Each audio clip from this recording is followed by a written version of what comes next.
membre fondateur du collectif Maghreb Égalité 95. Madame aussi, nous avons vraiment un grand plaisir et un grand honneur de vous avoir parmi nous pour la parole.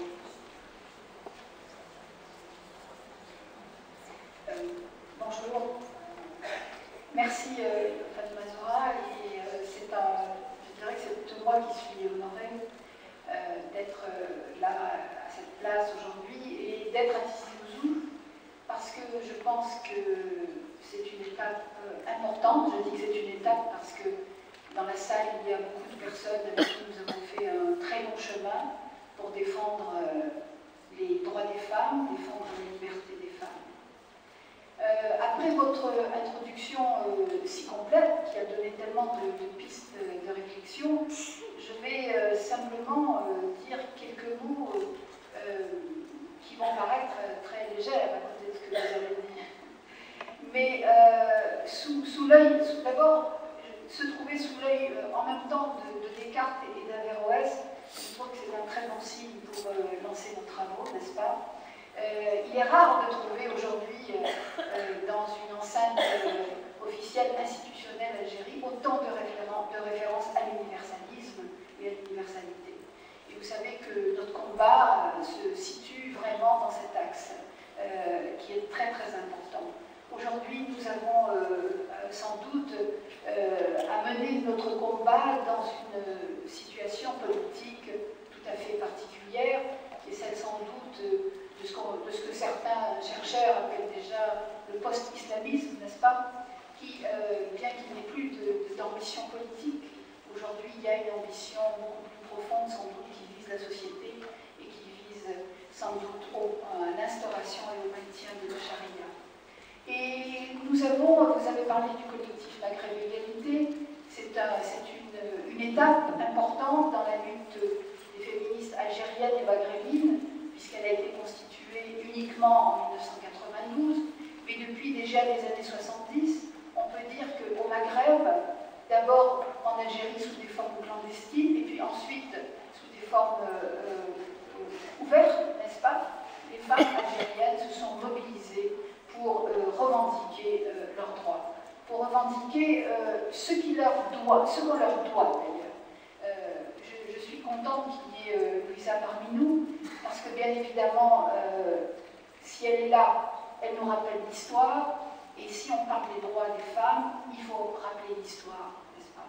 Je dois dire que l'histoire des femmes algériennes, ça a été d'abord l'histoire de la résistance, n'est-ce pas? De la résistance pendant la guerre anticoloniale, mais ça a été aussi un long chemin social, n'est-ce pas, qui a mené dans beaucoup de classes de la société, de couches de la société algérienne, des pratiques de modernité qui ont, avant qu'on parle de féminisme, qui ont déjà mis, si vous voulez, la société algérienne face à des désirs nouveaux des femmes et des petites filles. Vous vous rappelez toutes sans doute, en tout cas moi je m'en rappelle beaucoup, très fort, qu'en 1962, quand on a ouvert des écoles aux petites filles algériennes, dans tous les coins de l'Algérie, que ce soit dans les campagnes, dans les montagnes, elles ont toutes été à l'école, les cheveux au vent, n'est-ce pas, avec un cartable pour scander leurs pas, accompagnées souvent de leur mère voilée, mais avec ce message vis-à-vis de l'avenir, ce message vers la liberté des femmes qui était très fort et que nous avons vécu dans les années 62 comme un signe d'espoir.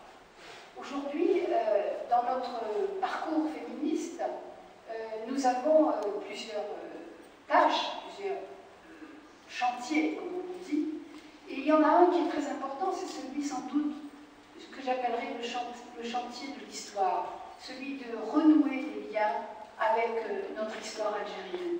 Notre histoire algérienne qui est faite de résistance. Notre histoire algérienne qui a été faite d'un espoir d'une révolution qu'on a appelée longtemps la révolution algérienne et la révolution socialiste, qui était celle de rejoindre la révolution universelle, n'est-ce pas? Nous nous sommes libérés pas pour retrouver d'antiques et d'archaïques traditions, mais c'est pour prendre enfin notre place dans l'aventure humaine. Et je suis contente de voir qu'il y a dans cette salle, je n'ai jamais vu un congrès de femmes avec autant d'hommes dans la salle. Et bien évidemment, oui, c'est très important de le dire, parce que ça veut dire quoi? Ça veut dire que ici en Algérie, on a compris que l'histoire des femmes, c'est pas l'histoire des femmes, c'est l'histoire de la société. Aujourd'hui, je pense que, je ne sais pas si vous avez comme moi ce sens de l'urgence, ce sens de la gravité que j'éprouve parfois quand je me promène dans les rues d'Alger et dans d'autres lieux d'ailleurs de l'Algérie. Je pense que nous sommes à un carrefour très important de notre histoire. Nous devons savoir s'il faut renouer avec cette magnifique aventure de la révolution algérienne, dans laquelle je mettrai comme image emblématique Simone de Beauvoir et Djamila Boupacha, puisque ce sont, rappelez-vous, la longue histoire et la courageuse histoire de Djamila. Rappelez-vous le travail qu'a fait Simone de Beauvoir. Bien évidemment, on ne peut pas dire que la révolution algérienne était une révolution féministe, mais nous avions quand même le sentiment que c'était la suite logique de cette grande révolution qui allait venir et qu'on allait reconnaître, une fois que le peuple allait être libéré, qu'on allait reconnaître les droits des femmes. Et reconnaître aujourd'hui les droits des femmes, parce que voyez-vous, la civilisation, ça se fait dans la mixité. Ça se fait dans la mixité des lieux publics, ça se fait dans la mixité du travail, ça se fait dans le partage, n'est-ce pas?